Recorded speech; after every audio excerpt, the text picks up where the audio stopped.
Welcome back to Dad and Daughter Reads, a book club podcast. I'm James, your co-host, and this is episode 30. We're continuing with Katabasis by R.F. Kuang, and this week we're covering chapters 15 through 21. Who is the boatman? Where will they take our protagonists?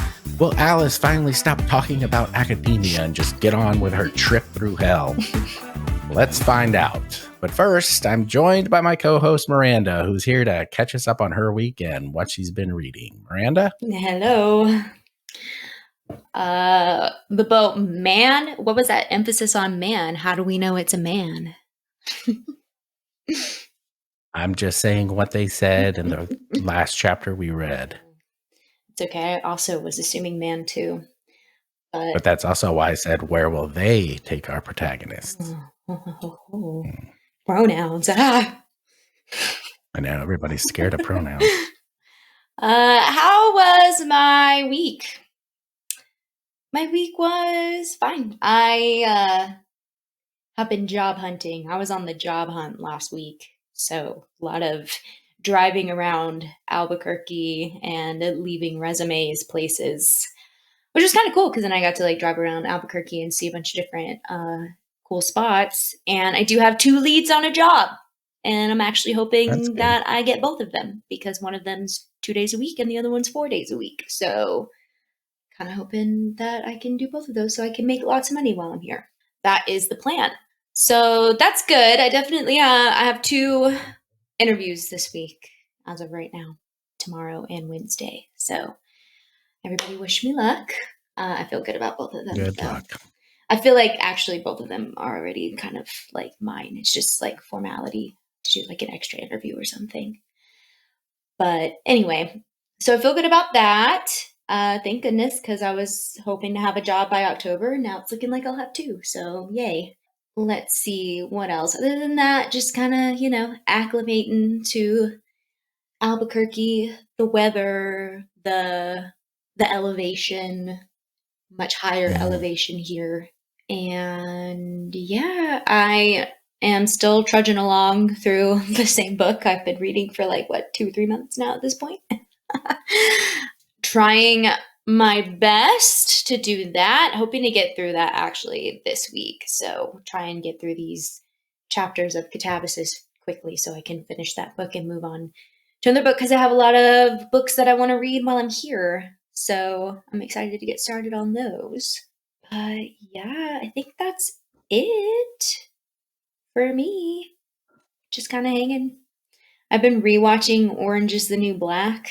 I started that a couple weeks ago, I guess. That's it on the TV front, and it's kind of just turned into background noise at this point. So I feel like I'm on TikTok a lot, and my TikTok algorithm is annoying me right now in case, because of everything that's been going on this past week in the world. But yeah, no, that's it. How's your week? I had a good week. Same old for me, as usual. At this point in life, it's always the same. When you get old. I've been still watching Babylon 5. I have not read a goddamn thing. In fact, I had the book to read for the book club for work last week, and I didn't even read that. So I didn't finish it anyway. So, yeah. Reading slump. I am, big time. I have a bunch of role-playing books I want to read, which I was just making a list of earlier of ones I want to read. I'll probably get started on that Wednesday night. The next 2 days, I have to go to the office. Right. And I don't want to get started tonight because tomorrow night, along with going to the office, we're going out to dinner, so I probably won't be home till later. Where are you going to dinner? And, a Mexican restaurant. Ooh. I don't remember the name of it. How exciting. Yes, so exciting. I can't wait. So yeah, that's what I've been doing. Nice. Same old. Working on your map. You sent me a picture of your map and your and your bad palm trees. Yeah, they're terrible. My palm trees are awful. But your mountains are great. Well, thank you. Yes. Yeah. So yeah, that's about it for me. But this week we do have some listener feedback to talk about here. Someone's listening. Yay! So this listener feedback comes from our Discord server, and it is from Sleepy Dodo, which I'm not going to call her that. Her name is Armel. She's French. She's someone I work with. She says she's an avid listener of the podcast. Thank you, Armel. We appreciate it. Yes. She's just always behind. She's trying to catch up. She's always telling me she's trying to catch up. No rush. She says, hello, Miranda. Hello. Hi. So she's got a couple of thoughts about the first part of Katabasis. So she's a climber. She does a lot of climbing. So she liked the part where they were climbing and that the book has some climbing perspectives. And she says it does take time to get over your fear of heights. And since Peter doesn't have any experience, she understands why he would be that scared. Also, free solo. No thanks. Yeah, because they weren't climbing with any tools or anything, right? Yeah. So she's also was in academia, and she can say that it is 100% true that not pursuing a job in academia after a PhD, you are judged big time. The only acceptable job to them is to get your own lab. Also, about Alice wanting the best advisor, that's the only move to get a job. Her persistence shows that she's a great candidate for it. The jobs are sparse, and as a postdoc, I was told that only 15 to 20% will get a job in academia. For the rest, we have to figure out another path, and my advisor judged me big time for that. Damn. So she's one of our data scientists where I work. Mm-hmm. And then about reincarnation, would you still want to reincarnate if you would be reincarnated in an animal that you fear? So that's a question. So what's an animal you fear? I don't know. I don't really have like an intense fear of any animal, honestly. Shark? No, I'm not scared of sharks. Okay. Bear? I'm not scared of bears. I mean, for me, animals are animals. So like they just are what they are. Like if I am in their territory, then, you know, I got to respect that. So I don't know if I necessarily like fear any animals. I mean, like there are animals that like if I encounter like a scorpion, I'd be like, oh. Okay, because I was about to say, because apparently Armel fears roaches, because she says, with my luck, I'd be reincarnated as a roach. And then from a roach, what do you do to get back to being human? Because she said also that, well, from what she remembers of Buddhism, you need to work extra hard to return as a human. Mm-hmm. So what can you do as a roach to come back to be a human next time after somebody steps on you? I guess. I don't know. Yeah. I don't know. And then as a roach, do you even know like what's going on? Do you know that you're a roach? Although I wouldn't mind to be, I mean, roaches are pretty freaking dirty, man. Well, yeah, they supposedly can survive nuclear war. Yeah. Maybe if I had been reincarnated into a roach and somehow I knew it, that like I needed to be doing better, I'd probably just keep to myself. I'd probably just like stay in the shadows. Like, I don't know. What are roaches good for? What do they do? Like, what's the, like, what idea. Is that? Like, surely they do something, right? Because like spiders are good. You know, spiders like keep things in check and they eat the little bugs and shit in your house if they're in your house, or they like, you know, there's the food chain and everybody has their part to play in keeping the ecosystem balanced. So how do roaches keep that ecosystem balanced? I don't know. I have no idea. I think I would really hate to be a German cockroach, those little teeny tiny ones that like infest. The big fat ones don't really bother me, but those teeny tiny ones, and then they are all together all the time. That would drive me crazy. I wouldn't want to be around that many other roaches all the time.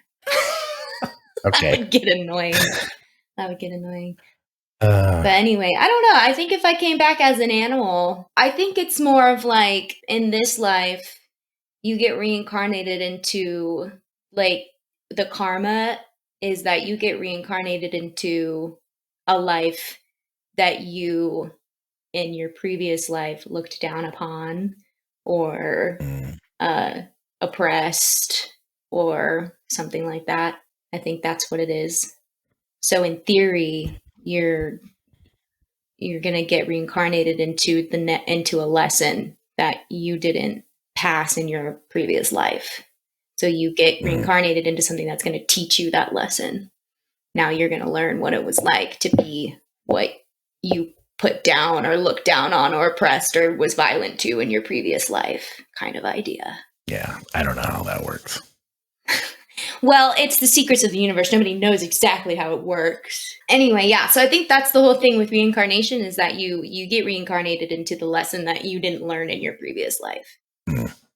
Okay. That's your theory. It's my theory, but it's also, I think, is what the Buddhists believe. Oh, okay. Yeah. Yeah. That's what I was saying. I don't know what Buddhists believe. So. Yeah, no, I think that's the Buddhist belief, is you get reincarnated into a life that whatever lesson you didn't learn in your previous life, whatever big lesson you came to learn, you didn't pass. And so now you have to relearn that lesson, and they make it harder for you or something. I don't know.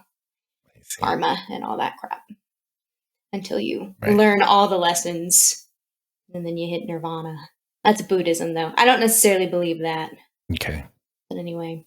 All right. Well, she also said that she likes that Peter and Alice are complementary. If they had traveled to hell by themselves, they wouldn't have gone far. And we're actually going to see some of that coming up in this section, where I think Alice says something to that effect. Yeah. So yeah, that was Armel, Sleepy Dodo. Well, thank you for the feedback. We appreciate it. Thank you so much. Always. I mean, I'm sorry that I didn't really have a real answer to your question, but isn't that just philosophy? But isn't that philosophy? Right. All right. Moving on into the book, we will start with the recap. All right, let's do it. So, in the last section, Alice and Peter discover chalk doesn't work in hell. They enter into the second circle, Desire, where Alice has a panic attack. They are then attacked by more of those bone chalk creatures, and Alice discovers they do not like the lead water, and her and the creatures fall into the river. However, Alice still has her memories when she comes out of the water because of an experiment she did with Professor Grimes, who gave her a pentagram tattoo that prevents memory loss.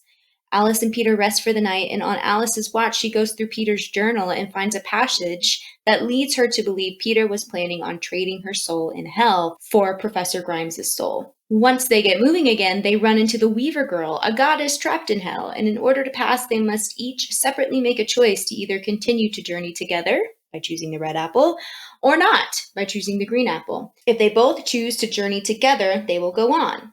If one chooses to go on without the other, the one who chose to go together will be damned. Alice chooses the green apple, while Peter chooses red, and Peter feels betrayed. The bone creatures show up again, though, and take them away to the river, where there's a boatman who finds them, and Alice and Peter join ship, escaping with the boatman. And that's that. There was a lot of backstory in the last one, so I kind of skipped over some of that. Just kind of did the action. So if we need to recap on backstory throughout, we can. No, I think we're fine. But I think we're fine too, because some of that backstory is just truly boring, and we get some more boring backstory. All right, we'll get there. Chapter 15, The Boatman, is revealed to be Elspeth, actually a woman, a former student of Grimes who committed suicide. After arriving in hell, she resolved to escape as herself rather than staying or reincarnating. Her plan involves finding the true contradiction, a logical paradox from which anything can be proven. Elspeth informs them that the Kripkes, two other magicians in hell pursuing the same goal, informs them about the Kripkes, two other magicians in hell pursuing the same goal. The Kripkes created the chalkbone dogs roaming the landscape. Elspeth demonstrates how magic works in hell. It requires something with life force, particularly blood. And this explains why the Kripkes use their dogs to hunt living beings in hell, as real blood is most effective for performing magic. Yeah, so these Kripkes are actually the first ones who decided that they were going to go to hell and find a way back. And they were like kind of which confuses me musician. because I thought that Dante went to hell and came back, and all these other people that they were looking up to figure out how to go to hell. Because she didn't elaborate that it was that they killed themselves and they were going to come back from killing themselves, as opposed to just journeying down the way that's the difference. Because I also was like, what?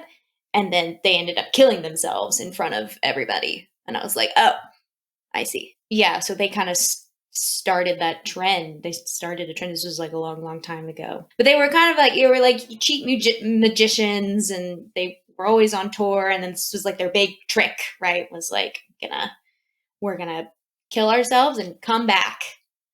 And obviously they haven't. And now they're just kind of, roaming through hell and tormenting people. Yeah. I wonder if Penn and Teller will ever do an episode of bullshit on that. I don't know if you've ever seen that show. No, I've heard of it, but So yeah, the Crypt Keys. I was kind of excited to have like a different, like a villain, like another antagonist type, somebody else they're running away from. Mm-hmm. Was cool. I was like, okay, cool. We've got a little higher stakes now because these Crypty people are probably after them. Yep. Yeah, or their blood. Their blood, yeah, which I guess is why the bone chalk dogs were taking them, because the Crypt Keys were trying to get them to them. But then I also am just like, oh, these Crypt Keys do sound scary because Elspeth describes them as like they don't have any moral, they don't have any, they're like creatures now. And also, was it in this conversation or in this chapter too, where she tells them that they also killed their son, and their son is also down there with them? Oh, right. Yeah. Yeah. So they're already like crazy fucking people. Right. And then they've also don't care about the Leth River. They just use the water, get in the water. They want to. So they've lost a lot of their memories, and they've just been getting crazier and crazier. Right. Like less human. So. Yeah. But then Elspeth also decides that she wants to get out of there too, which is interesting because she killed herself. So then she was down there and she was like, wait, no, never mind. I want to go back. Which I guess I kind of feel like that's the whole, like, I don't know. She's interesting because she's like, I was over it all. I was over the whole magic and this, that, and the other.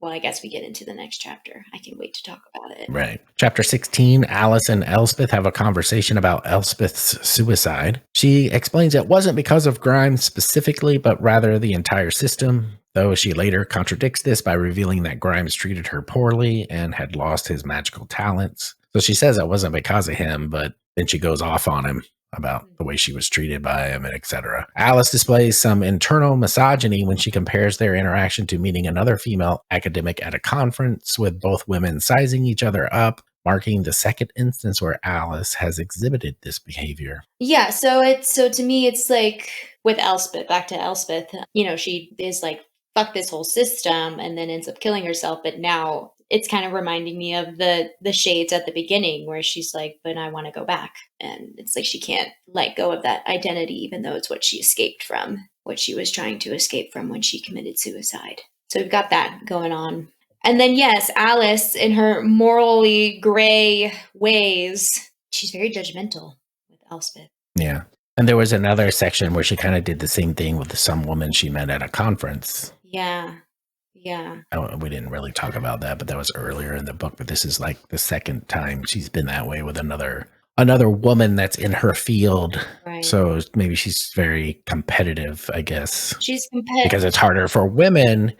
So if you want to be something, you kind of got to do better than the other women, I guess, is the way she thinks about it. Yeah. Well, I think also, which we touch on later in this section, but has also been brought up a couple times before, is that she doesn't want to let being a woman make her inferior. There have been a couple like instances where I've caught that, where she does kind of believe, even before all of this section, like she does believe that women, because she talks about it a little bit with the other like girls that are in her class, and in that last passage too about this, like how women will make themselves victims and she doesn't want to make herself a victim. Right. Which, yeah, I mean, that is internal misogyny, and also just like a symptom of the patriarchy in general. And it's what makes women competitive against each other, keeping them separated and stuff. Because there is this idea that feminism, a lot of women don't believe that feminism makes us weaker because we keep, pointing out the differences and stuff, when in reality, that's not what it is. But we touch on that later in this section. Yeah. Yes, we do. All right, chapter 17. Alice suspects Elspeth is close to discovering the true contradiction and attempts to enlist Peter's help to find it first. Her plan involves trapping Elspeth in the liar's paradox. Then we have a long, boring treatise on Alice masturbating about how much she loves academia. I hated it. I don't even Because we remember already it. knew, we already know how much she loves academia. Mm-hmm. And these 7 pages, whatever it was, were just, I felt like a complete waste of time. I mean, like, I don't even remember them. That's how boring they must have been. Yeah, she's really, I feel like we also we get that Alice is like really big into academia. But it is her whole life. I mean, it's all she can think about. It's like everything. It's the whole reason why she's down there, right? And you know, this book is considered dark academia. That's the genre. Right. But man, the academia in this book is like fucking on steroids. Yes. And it's definitely, I feel like there's got to be a lot of similarities between R.F. Kuang and Alice. Oh, yeah. Like, I feel like I'm kind of obviously not reading her autobiography, but I feel like there's definitely a lot of stuff that she probably went through in academia that this character Alice is going through as well. So yeah, I think that's also happening a lot in this book.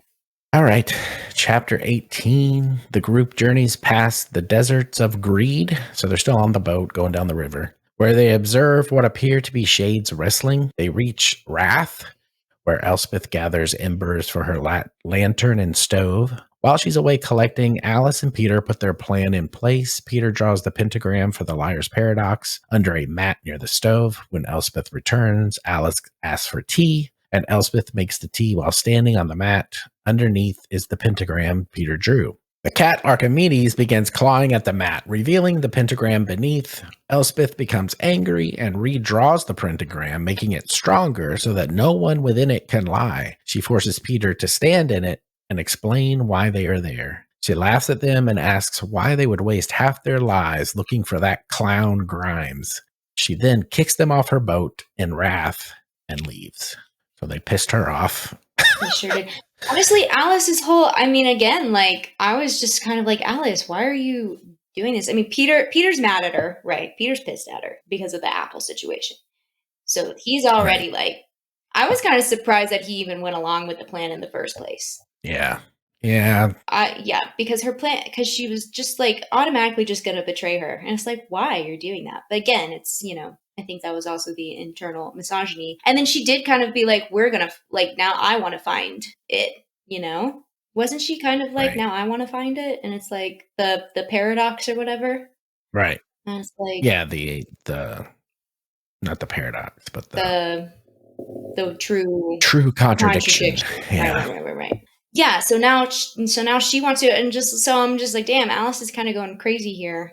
Felt very desperate. She's very desperate for whatever reason during these chapters, I felt like. And it just all kind of happened out of nowhere. And there just wasn't like a huge reason for her to need to betray Elspeth like that. So again, more of this character just kind of being like morally gray and doing something bad. And I also found it strange that Peter went along with it in the first place too. And now here they are. Kicked off the boat, and now they got to walk through Wrath. Scary. Which Alice is scared of. Alice is really scared of Wrath. Like, before she even got down there, she talks about, like, Dante's depiction of it, and she's really freaked out. All right, chapter 19. Alice and Peter get stuck in a bog full of shades that's pulling them down. After managing to escape, they begin walking through Wrath. They soon notice they keep passing the same 2 boulders. While discussing this strange occurrence, they suddenly fall into a pit. They realize the Kripkes have trapped them and abandon their search for the pentagram. When they fell into the pit, there were stairs, but the stairs went nowhere. Like, they kept going around in a circle like they were with the 2 boulders they found. Mm-hmm. So then they started looking for a pentagram or whatever that was creating this weird situation. Mm-hmm. And they couldn't find it. Peter loses his composure, declaring it was all a waste and calling them idiots, calling them 2 idiots for coming to hell. Mm-hmm. He accuses Alice of being in love with Grimes. She denies this. And when Peter demands to know why she came to find Grimes, Alice confesses that she killed him. In true dramatic form. Very end of the chapter. I killed him. And I was like, oh, well, I'm glad that this wasn't the end of this section. And then we'll find out how silly that thought was once we get to the end of this section. I was going to say, yeah, okay. Right. I was like, glad that's not the end of this section. But then I was like, that was so dramatic. That was so dramatic too. And I was like, oh my gosh. But very silly. But yes. So now we get into chapter 20 where she... Yes, and I asked you to write this synopsis for chapter. I usually write all the synopsises for the chapters, and I asked you to write this one because I didn't want to touch it with a 10-foot pole. Yeah, that's what the text said. My God, this chapter was fucking long, too. It was very long, and it was very intense, and it definitely did hit me in a specific way as well, so, happy. I figured it'd be better if you wrote this one. Yeah, happy to write it, totally understand why, and so will all of you once we get to this part. But yeah, so it's a flashback of sorts, but at the same time, she's telling the story to Peter, right? Right. Her whole reasoning as to why she believes she killed Grimes. Yep. All right, so chapter 20. In this chapter, we get insight and backstory on Alice's relationship with Professor Grimes, as well as a deep dive into sexism, feminism, and sexual misconduct in the university. Alice has heard the rumors that Professor Grimes has a history of being inappropriate with students. And Kuang, the author, does a good job describing the complexities of wanting to be noticed and praised whilst also being respected as a young woman in academics. One night, while Alice was working late in the lab, Grimes stumbles in with the new department secretary. Alice is frozen watching as they get caught up in their rendezvous.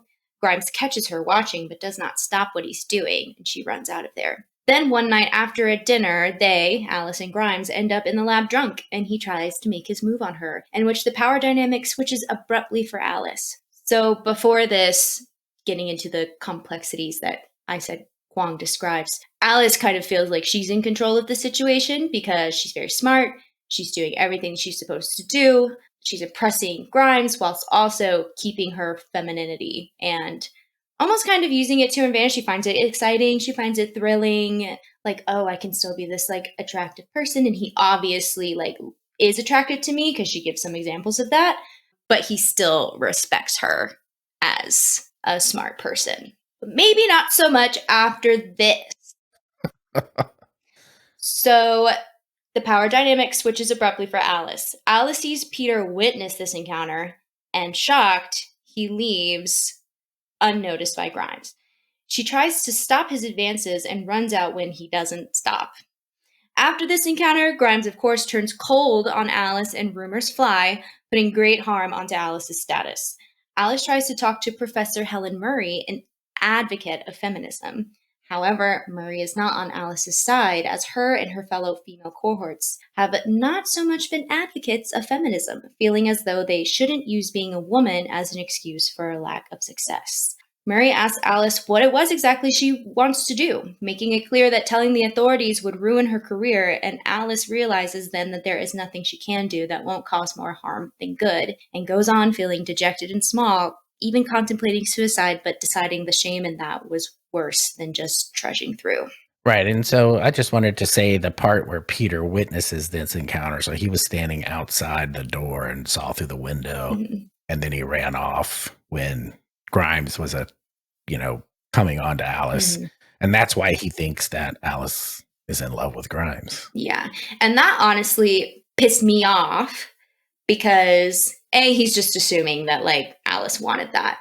And he didn't do anything about it. He just made these assumptions and ran away when there's a clear power dynamic there. It's a professor and a student. And I think that kind of shows, it's just the idea in general that there are these people want to call murky gray areas and then not do anything about it. That definitely sucked. Because then even later, she's talking to, because she said she's going to go talk to her friend about it. And then she runs into another girly pop in the department. And she's like, well, Peter said that this happened. Remember? Oh, right, yeah. And yeah, so it's that, Peter's spreading these rumors about it and jumping to conclusions. Again, just how women are seen in general and how it couldn't have possibly been him coming onto her in an inappropriate way. She had to have wanted it or led to it. And she even goes on. I don't know. What was she wearing? Well, exactly. But then you also get that rhetoric from her too, because she's like, it's my fault. Like I liked the attention, and like in retrospect, like that's what I was encouraging it in some ways. Like she's even kind of convinced herself that as well throughout this chapter too, right? Like it's my fault that this happened to me and I don't have anybody else to Right, blame. because I think well, she was also because that was part of that power dynamic thing Hmm. where she was trying to make herself, I guess, be noticed Hmm. so that it would help her, but then it ended up just hurting her in the end, Yeah. kind of. Yeah. Although still, I don't know. Apparently this takes place in the 80s. I was like thinking that too, because Elspeth said something like, "Oh, it's been 10 years," and that she had committed suicide in 75. And Yeah. I was like, I believe this takes "Oh, place in 85. Yeah. yeah."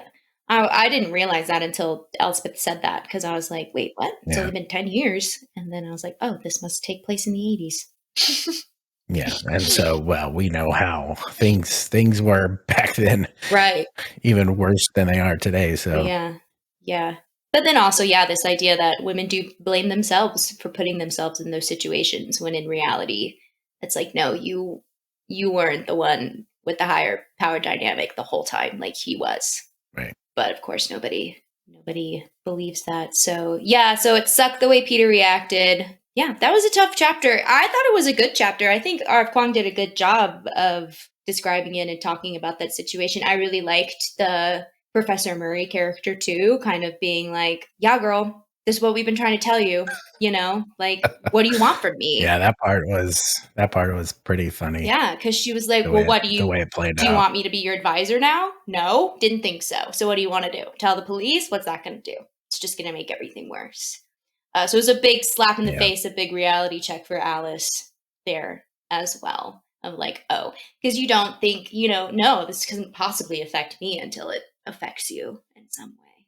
Right. So yeah, I thought that was interesting. I mean, I was sad that that happened because, but yeah, but it being in the 80s, that does Yeah. put that into better context too. Right. Because Yeah. they're having to fight so much harder. Because she even says like, you guys don't get it because your mom could work and get educated and like, this, that, and the other. Like you guys have more privilege. And so you don't have to fight as hard. And you can believe that it's being a woman is just not like, something that people are actually against. So it's very interesting. A lot of interesting topics discussed here, themes, but I liked it a lot. Yeah, it was a good chapter and it was a flashback, but I think it was needed. Yeah, it was It needed and was a it was little long, but yeah, it it was was a little long for me, but yeah. sure. Sure. Yeah, I know. I feel like there were like whole like sections that I didn't even talk about because it was like whatever. Because it was just more of like her encounters with Grimes or like her like thinking about Right. those things. But Yeah. overall, well done commentary on this topic. All right. Moving on to chapter 21, the final chapter of this section. Peter asks Alice about her plan to retrieve Grimes from hell. Alice reveals a scheme reminiscent of Weekend at Bernie's. She intended to animate Grimes' soul back into his corpse, which she had already exhumed. So she had already dug up his corpse and everything, which apparently there wasn't much left of it anyway. Yeah, and this was crazy. Like, and her like describing it and talking about it, and I was so confused and lost. I was like, "What what?" Yeah, it's like how is she going to pull this shit off? And that's what she says. She admits she hadn't fully thought through the logistics Right. or how to explain his return to the university. Mhm. It's like if you have this body that's like falling apart, dead, and it has his soul in it, and he's Yeah, talking, because she's like, "I was just and gonna keep you it." gotta hold it up. Well, she said she was Yeah, just gonna keep it in the closet. And like she's yeah, like, it how was I gonna looks convince like my peers and everybody that the voice of Professor Grimes was actually his soul? right. Yeah, it was kind of. That's why I called it Weekend at Bernie's. It's like she's gonna have to hold the body up and move it around, Yeah, and that was like weird. like he's And alive. also it just took forever to explain like how and why she was doing that. And I was like, what the hell is happening? What is going on? But really, her primary motivation to get him from hell is revenge from what happened. So as they are trapped in this what I called pit of despair, haha, Peter makes a shocking confession. He planned to trade a soul to free Grimes from hell. Not Alice's soul, but his own, which I think was one of your theories. Yes. Because he was the one who had killed Professor Grimes. Dun, dun, dun. And I was like, you've got to be fucking kidding me. He was like, because I killed Professor Grimes. Because that's how I imagine that they said it. Like, it feels like a really bad, like, TV show from the 80s. No, I killed Professor Grimes. No, you couldn't have killed Professor Grimes because I killed Professor Grimes. Like, oh, my God. Okay. Right. So, and then that's where we end. So it's kind of funny that. I know, because literally when I literally rolled my eyes and I was like, oh my God. But yes, I knew all along that Peter was never trying to trade Alice's soul. It was always going to be his. I didn't know why. And maybe this is still true because I also think that Peter obviously has feelings for Alice. I think he's always jealous of Professor Grimes. I think he really does like respect her and cares about her. And I think that's, well, now I don't know because he says he killed Professor Grimes, because I thought maybe that's actually why he went down with Alice, because he just knew she was going to go down there too. But I think a lot of it was jealousy. I think he was really jealous of Professor Grimes because I think he does care a lot about Alice, but then also at the same time he's a boy and he's playing in the boys club, and he also like has these academic goals and things like that. So we'll see how Peter apparently killed Professor Grimes. I'm curious to know, because now I'm like, neither one of them probably killed him. Yeah, that's probably true. Who knows? Yeah. Maybe he wanted to be killed and wanted to go to hell. Maybe he has Professor Grimes has some crazy ass plan, which is why he's moving through hell so quickly ahead of them. Because I also was like thinking that as well. Because he is. Because we haven't even like actually seen or heard from Professor Grimes. I'm like, they're I feel like we are going through so much backstory that I'm like, how much time has passed? Because he was already moving fast. So where is he? I'm still like, all right, we need to get back on track because you guys are in hell. And now they're stuck in this pit. And I'm like, there's no momentum here. Where's the momentum? Yeah, and it's only been 4 levels of hell so far. Still got 4 more to go. Plus the final. And we're over halfway done. So. And we even skipped one. We skipped the desert of whatever it was. Greed, yeah. They skipped over greed. Now they're in wrath, right? Yeah, so we'll see. Well, now we've got the Kripkes. How are the Kripkes going to show up in the rest of the story? How does it all tie together? We're going to find out. I wonder if Grimes has beef with the Kripkes. Yeah, I don't know. I don't like that name, Kripkes. It reminds me of that other from West Side Story, Officer Krupke. Officer Krupke. Officer Krupke. Krupp you. Exactly.